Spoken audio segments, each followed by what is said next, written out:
Hey everybody, Nick Espinoza, your chief security fanatic here. Don't forget to subscribe. Today, we are actually talking about solar power inverters. You might have solar panels on your roof, maybe on your business wherever you work. We have solar panel farms. Solar power basically is becoming a more and more popular item and feature, and quite frankly, people are getting paid to put these things in. And they could also be spying for China. So that's awesome. Here we go. Now, this is a good article from Reuters. I'm picking and choosing some of the key elements here, but here's essentially what's going on, because U.S. energy officials are now reassessing the risk that is being posed by Chinese-made devices that play a critical role in renewable energy infrastructure after unexplained communication equipment was found inside some of these. Now, power inverters, which are predominantly produced in China for the record, are used throughout the world to connect solar panels and wind turbines to electricity grids. They're also found in batteries, heat pumps, electric vehicle chargers, and more. So, while inverters are built to allow remote access for updates and maintenance, the utility companies that use them typically install firewalls to prevent direct communication back to China. In other words, you can block all of the outgoing or egress traffic from anything data-wise by country. So in other words, you can say block all of China. That's not to say that China couldn't have a presence at a U.S. data center here and just have the data route to the United States and then route to China, but here we are. So rogue communication devices, though not listed in product documents, have been found in some of these Chinese-made solar power inverters by U.S. experts who stripped down the equipment, basically hooked up to grids to check for security issues. This is according to two people that were basically going on the record with Reuters, but anonymous. Now, over the past 9 months, undocumented communication devices, including cellular radios, have been found in some batteries from multiple Chinese suppliers. In other words, what we are essentially talking about here is a cellular connection would bypass that wired or wireless connection of an internal network and obviously leverage like a Verizon or T-Mobile or another cellular network here in the United States to bypass those firewalls. Reuters was unable to determine how many solar power inverters and batteries this team has looked at. The rogue components provide additional undocumented communication channels that could allow, like I said, firewalls to be circumvented. And so that is a huge issue, especially if they can remote control this. This is not the first time, for the record, that we've seen things like this.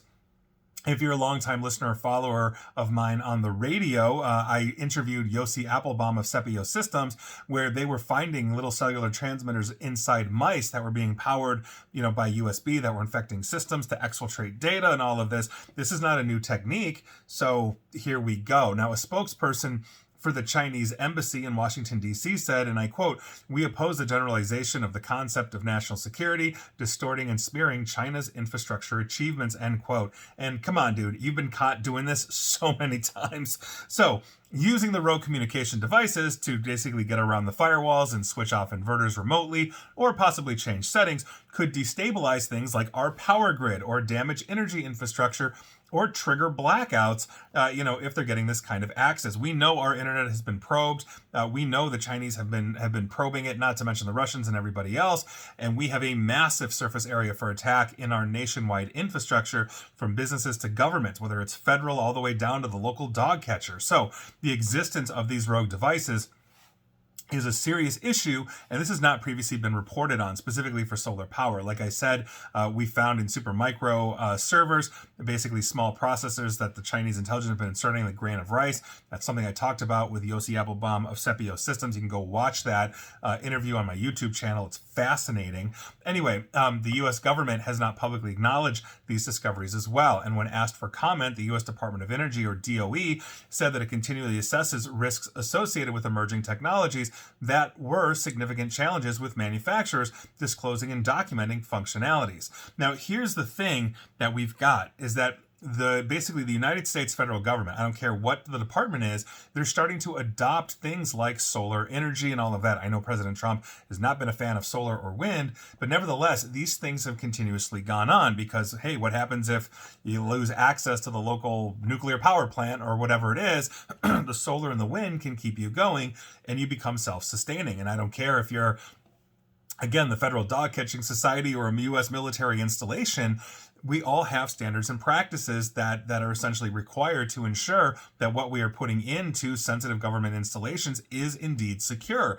And so by virtue of that, these have to be vetted, these have to be approved. And if most solar inverters, for example, are being manufactured and sent from China, especially if that company is on the NDAA or National Defense Authorization Act, it's known as the McCain Act, the banned list, and there's a plethora of companies, mostly in Asia, but from around the world, where the United States government is not allowed to buy technology. But if you're buying it from, let's say, a third party, like, oh, I'm Solar Tech or whatever the name is, and they're integrating these parts, it may not necessarily be known until you tear these things down, or they essentially attest, this solar company attests where they're getting their parts from. So it's a big issue either way. Heads up, if you are in the solar game or you're thinking about putting in solar in some way, shape, or form, I'm not saying don't do it, but what I am saying is understand where your parts are made, understand what you're putting in, and understand, quite frankly, what can be listening to you. And that is not good, or even potentially shut you down. So here we are. Best of luck to us all. But once again, we should be expecting these things at this point. And please like, share, follow me here on Facebook and Twitter at NickAESP. And please feel free to subscribe to me at YouTube as well. And as always, stay safe, stay online, and please, please, please attempt to stay private, informed, and secure. Take care.